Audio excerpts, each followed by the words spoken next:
Have you ever felt like there was something about you, whether it might be your personality or an insecurity that you have, but whatever it is, it's something that you cannot change and it makes you feel less than others. Maybe it's a weakness that you've always had, maybe since you've been a child that has held you back, or it's something that the society views as being a disadvantage. Well, my brothers and sisters, today we're going to explore what I believe is an incredible story from the Bible that shows how God can use what the world sees as a weakness for his glory. And this is none other than the story of a man who you may not have ever heard of. His name is Ehud, a man with an unexpected gift who brought an entire nation to victory. And it all started with something as simple as being left-handed. Okay, so in today's video, we're gonna walk just like I normally do, verse by verse. I love to teach that way, through Judges chapter 3, verses 12 through 30. And y'all know by now that I love taking these obscure, these less known stories in the Old Testament and dramatizing them so that you can really picture it. It'll come to life for you. And hopefully by the end of this video, I'll also provide some practical tips as well that we can get from this story. And so you're gonna see that God can take what the world views as a disadvantage and turn it into a strength for his purpose. Now, before we jump in, I want to let you know that if you are looking to go deeper in your understanding of the scriptures, I have a free Bible study course that we're offering for a limited time only. You can get your hands on. It's called the Bible Study Roadmap. It's 8 power-packed trainings that if you want access, simply click the link in the description box below and you get an email where you can dive in. Okay, with that being said, let's dive in, verse by verse teaching, starting off with Judges chapter 3, verse 12. It says, once again, the Israelites did evil in the Lord's sight, and the Lord gave King Eglon of Moab control over Israel because of their evil. Now, you need to understand something about the book of Judges. The book of Judges is all about the cycle of sin over and over again. Basically, what happens is the people will sin, and then God would use some sort of foreign nation to oppress his people. And then after years and years of being oppressed, they would cry out and turn to God, and God in his mercy would respond to them, and he would raise up a judge to lead them into military battle and help them overcome their enemies. And though basically after that, they would be like, oh, thank you, God, for delivering us from all of these enemies. And then after that, God would give them peace for a little bit of time. And then they would turn back to their same sinful ways. And this cycle happened again and again and again. And hey, look, it's similar to our lives as well, right? If I'm being honest with you, the book of Judges is really a microcosm of our own lives oftentimes. And so here Israel turns away from God, and as a result, they find themselves being oppressed by a man whose name is King Eglon of Moab. And see, the idea here, practical application, is that anytime we sin, sin always brings consequences. And here, the consequence is that Israel is facing a foreign ruler over them, somebody who could care less about their welfare. Now, let's move on to the next verse.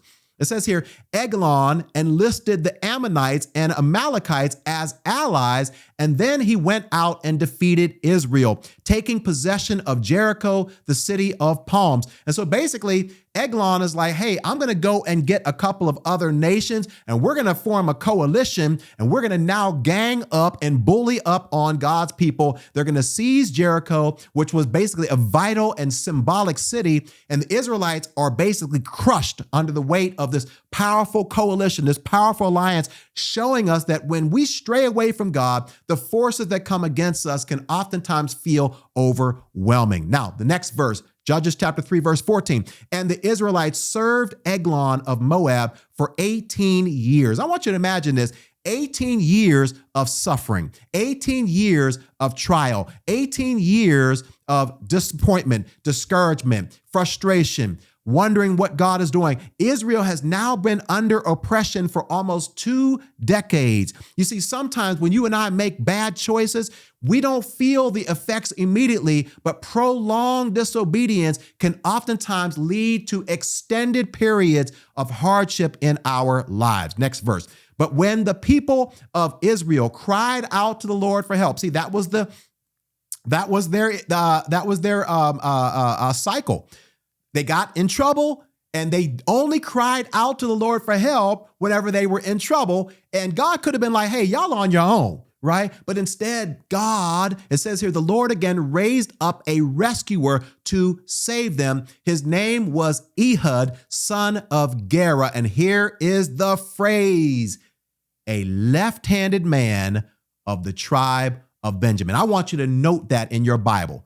All right, because in a moment, I'm going to show you why it was so important that he was left-handed and how God used that for his glory. So the Israelites sent Ehud to deliver their tribute money to King Eglon of Moab. Now, you may not know what tribute money is. So basically, when God would allow a foreign nation to come in and possess or oppress his people, or any people for that matter, essentially, they would have a forced tax on the people to say, hey, if you're going to live in our land that belongs to us, you're going to pay us taxes. And so think of this tribute as taxes. So basically, Ehud was being sent to deliver the tax money, to deliver the tribute money to Eglon, the king of Moab.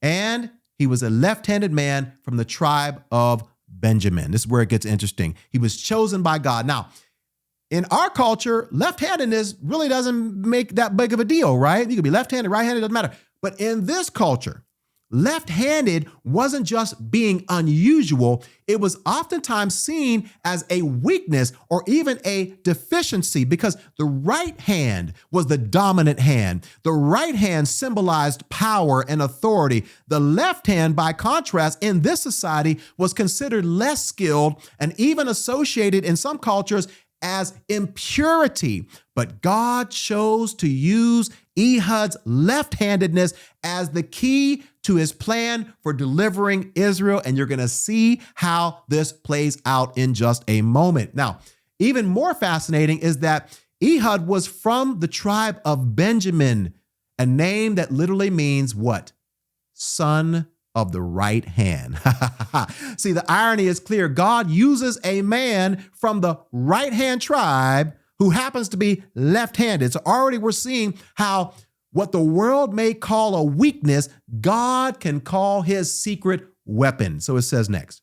So Ehud made a double-edged dagger that was about a foot long, and he strapped it to his right thigh. I want you to keep that in mind, all right? Keeping it hidden under his clothing. Let me read that again. Strapped to his right thigh, keeping it hidden under his clothing. So Ehud prepares by crafting a special double-edged dagger. And now understand, since he's left-handed, he straps it to his right thigh so that he could grab it from his left hand. Now, why is this important? And this is the key to the whole story. He put it at a spot where guards wouldn't normally check. You see, most people in that society were right-handed, so they would put their dagger on the left side so they could use their right hand, take it out, and be prepared for battle. And so when Ehud was going in the presence of this king Eglon of Moab, the guards looked on his left side, which would be where it would normally be if he was right-handed, and they didn't see any sort of weapon or dagger, so they let him through, assuming he did not have any ill intent. So the fact that he was left-handed, he put it in his right side so that he could pull it from his left hand and be prepared to use it. And already we're seeing how this disadvantage is about to become his strength. It says next, he brought the tribute money to Eglon, who was very fat. I love the Bible. It adds all these details. This dude was really, really big, all right? So Ehud comes before King Eglon, described as a very fat man, and this detail adds to the story's tension and paints a picture of a leader who likely indulged in excess, right? In stark contrast to Israel's suffering. So it says again, after delivering the payment, Ehud started home with those who had helped carry the tribute. So he gives this king the money, and then he starts to go home, but then he has another thought. He says, but wait, all right, hold on, I got some more to do. So the story's not over. He's not done yet, because it says here, but when Ehud reached the stone idols near Gilgal, he turned back. He came to Eglon and said, "Hey, bro, I got a secret message for you." So the king commanded his servants, "Be quiet." And he sent them all out of the room. So Ehud turns back alone and basically sends a message to the king and says, "Hey, I got a secret message for you." So Eglon, curious and prideful, he sends everybody out of the room. And it's a perfect setup because God is getting ready to use Ehud's unlikely access for something much bigger. So it says here, Ehud walked over to Eglon, who was sitting alone in a cool upstairs room. And Ehud says, "Hey, bro, I have a message from God for you." And as King Eglon rose from his seat, Ehud speaks with confidence a message from God. Eglon rises completely unaware, has no idea that he's about to get taken. He's about to get jumped. He's about to get killed, right? So Ehud reached with his left hand, pulled out the dagger that was strapped to his right thigh and plunged it into the king's belly. Here's the dramatic moment. He uses what the world would see as a weakness, and he drives it into the belly. And the Bible says the dagger went so deep that the handle disappeared beneath the king's fat. So Ehud did not pull out the dagger, and the king's bowels emptied. I know this is nasty, all right? This gives vivid detail, but basically, God used Ehud, a left-handed man who had his dagger strapped to his right thigh, a place that people would not recognize, something in that society that seemed that was going to be a weakness for him, something that what other people saw as being strange or out of the norm, if you will. God ended up using that to be his advantage. And it says here that the detail of this verse, it adds the intensity. The dagger goes so deep into his stomach that it's completely enveloped. His death is instantaneous, and Ehud doesn't even need to retrieve the weapon. Then it says next, then Ehud closed and locked the doors of the room. He had a plan, y'all. All right. He went and he locked the doors of the room and he escaped down the latrine. Ehud basically slips away undetected. God's plan is in motion and Ehud's daring act is complete. Then it goes on to say, after Ehud was gone, the king's servants returned and found the doors to the upstairs room locked. So he locked the doors, and so they thought the king might be using the bathroom, right? It says here, they thought he might be using the latrine in the room, so they waited. But when the king didn't come out after a long delay, they became concerned and got a key. And when they opened the doors, they found their master dead on the floor. This was all part of Ehud's plan because it gave him time to escape without his servants knowing that something was going on. Then it says, while the servants were waiting, Ehud escaped, passing the stone idols on his way to Sierra. Ehud makes his escape, passing the stone idols again. This could perhaps be a subtle reminder that God's power trumps over all false gods. Then it goes on to say, when he arrived in the hill country of Ephraim, Ehud sounded a call to arms. Then he led a band of Israelites down from the hills. Once he's safe, Ehud blows the trumpet, rallying the Israelites for battle. And now he's leading his people with newfound courage. And then it says here, follow me, he said. For the Lord has given you victory over Moab, your enemy. So they followed him. And the Israelites took control of the shallow crossings of the Jordan River across from Moab, preventing anyone from crossing. So now we see Ehud. He is boldly declaring that God has already given them victory and they can take control of their land, which basically cuts off the Moabites from having control over their land. They attacked the Moabites and killed about 10,000 of their strongest and most able-bodied warriors. Not one of them escaped. You see, the Israelites win a decisive victory, killing 10,000 Moabite warriors. It's a complete victory that ends this 18 years of oppression over God's people. So Moab was conquered by Israel that day, and there was peace in the land for 80 years. Do you see that result? 80 years of peace. God used Ehud's unique ability to bring deliverance and long-lasting peace to his people. And it all started because there was something that the society saw as being a weakness. And God said, you know what? I can use that to get glory. The fact that he was left-handed. So my question to you today is this: what might be your left-handedness? What might be the thing that you look at, things that people have said to you over the years, things that you've said to yourself?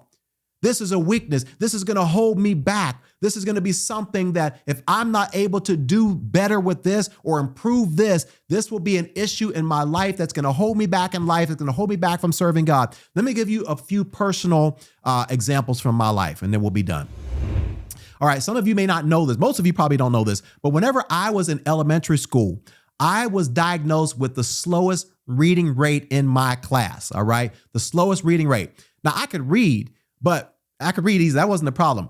But oftentimes, I would not comprehend what I was reading. And so I would end up having to reread again and again and again because the first time I read it, I didn't comprehend it. And for a long time, if I'm being honest, like I was frustrated with that because it took me forever to read books. I used to meet people and they would read books and they'd be like, oh, I read 10 books this month or whatever. And I'd be like, man, it would take me so long to read because every time I would read a couple of sentences or paragraphs, I'd have to remember, okay, what did that mean again? Let me go back and read that again and again and again. I end up not really getting anywhere. And it was frustrating for a long time. And for a long time, I felt that was a weakness. But you know what? It actually ended up being my strength because little did I know in grade school that God was going to call me to be a preacher of the word, someone who was to be handling the word. And whenever you are studying the scriptures, it's a good thing to have to read the scriptures again and again and again and not read through it quickly, but to actually take your time and read it again and again so that you can make sure that you understand. And here is something that in my life I felt was a weakness that God actually later on ended up using as a strength for me. Let me give you another example. Past mistakes. Right? There was a point in my life where I felt like, God, maybe I made too many mistakes in my life. Maybe I've fallen too many times for you to use me for your glory. And God was like, no. Not only did you not fall too many times, but I can use the mistakes that you've made in your past to help you help other people not make those same mistakes in their present right now.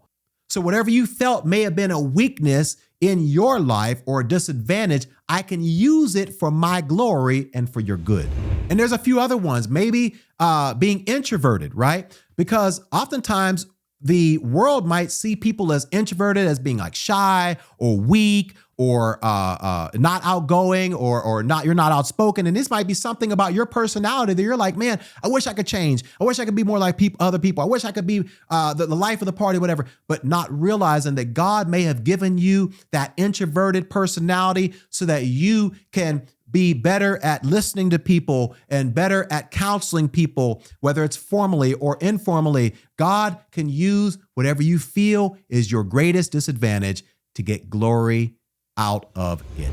So I'm not sure what lies you may have been believing, that something in your life is so great of a disability that God cannot use it. I want to encourage you today. Hopefully you will be inspired and encouraged by the story of Ehud, something that in our society, left-handedness doesn't mean anything, but in that society, it was seen as a disadvantage or as a weakness. And God said, you know what? I can use that in order to accomplish my purposes. And God can do the same in your life and mine if you let him, my friend.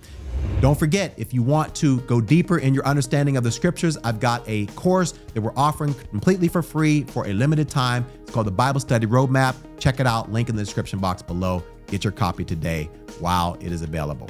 God bless. I'll see you in the next video. Bye for now.